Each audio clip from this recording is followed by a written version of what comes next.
So I have a real question given the sanctity of this weekend in the Christian world. What has replaced Christianity, the Bible, Judeo-Christian values, and been morally better? Simple. You know, it's so interesting. I've spoken about this, as my dear friend and producer knows, all of my life. When you met me, that's what I was talking about. But I never asked it that way. It's a really good question. I mean, think about anything that you would do in life. If you get rid of X, you would assume that Y is better. Otherwise, why get rid of X? So what has worked out better? Not only in terms of morality, but in terms of personal happiness. Here's a piece that just came out this week. Are religious people happier? The science is pretty clear. This is from, it's all over the internet. I'm taking it from Deseret News. Didn't Deseret News knock PragerU? If I didn't use sources that attacked me or PragerU, I wouldn't use any sources. Well, it does. This goes to show you how unseriously I take their critiques. PragerU is such a noble enterprise. It's so wholesome and decent. And I just consider those who attack it fools. So it doesn't bother me. Are religious people happier? The science is pretty clear.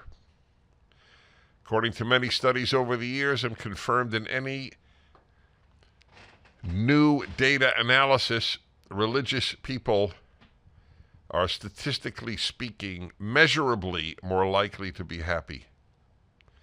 This is written by a non-resident fellow at Baylor University's Institute for the Studies of Religion and teaches at the Catholic University of America. Now you say, well, okay, the guy's religious, so it's biased. But you know what is fascinating?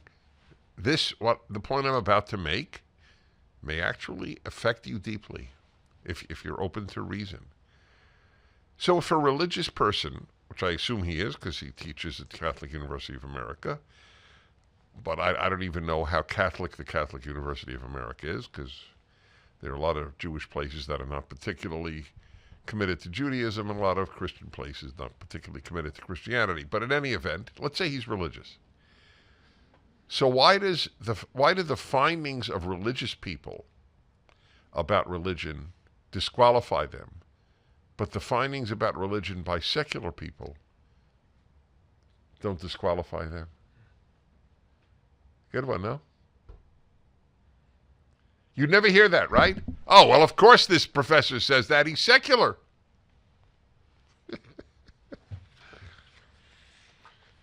The absence of serious thought in society is really frightening.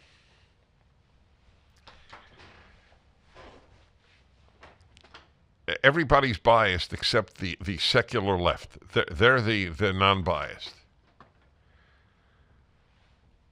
So I'm posing this question: when did the onslaught against religion in the West begin? I guess with the French Revolution, 1789. And tell me where, first of all, has the Bible and Christianity been destroyed, or at least weakened tremendously, and something better has taken place. You look at and believe me, I know the mixed bag that Christianity's record is. It's definitely mixed. There's no question.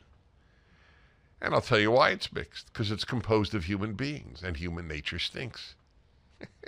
That's why. It's also good. It's got both, all right, to be perfectly fair. It's got both. We have as I learned in first grade in yeshiva, religious Jewish school, we have a Yetzer Tov and Yetzer Ra. The will to do good and a will to do bad, and they're in battle. Watch my video, which is how I met Alan Estrin, my producer. We met writing the script.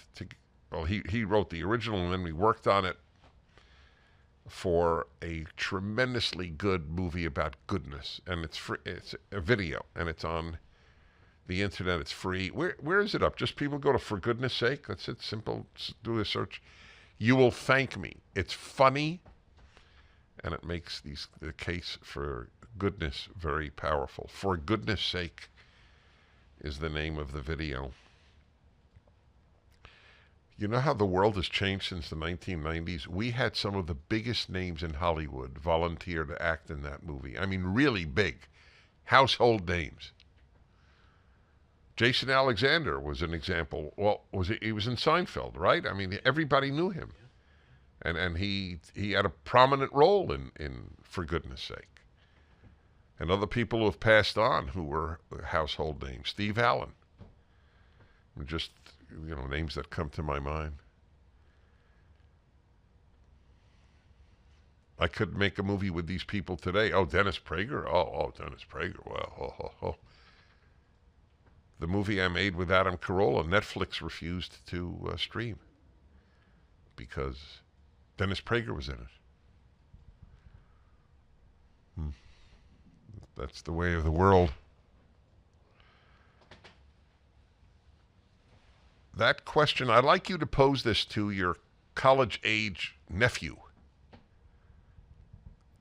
And for that matter, your college-age niece, who is a nun, not nun, nun, N-O-N-E. That's the category of people who have no religious identity. Ask them, where has religion in the West been replaced with something better? Did the French Revolution replace it with something better? It was a bloodbath, a real bloodbath, not the metaphoric bloodbath of today's game. It's going to be a bloodbath between these two teams. No, that was the real deal bloodbath. If you read about the French Revolution, I mean, the torturous way priests were murdered, probably 1,000. I mean, that's just in France. They were put in slave ships and left to rot. French Revolution was despicable.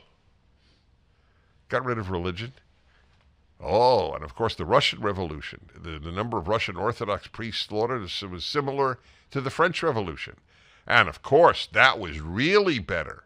And listen, I'm no fan of pre-1917 Russia. Certainly not as a Jew. With the pogroms against Jews, the just spontaneous eruptions of murder and rape. Nevertheless, Russia was moving bit by bit in a better direction. It produced a Dostoevsky. What did communism produce?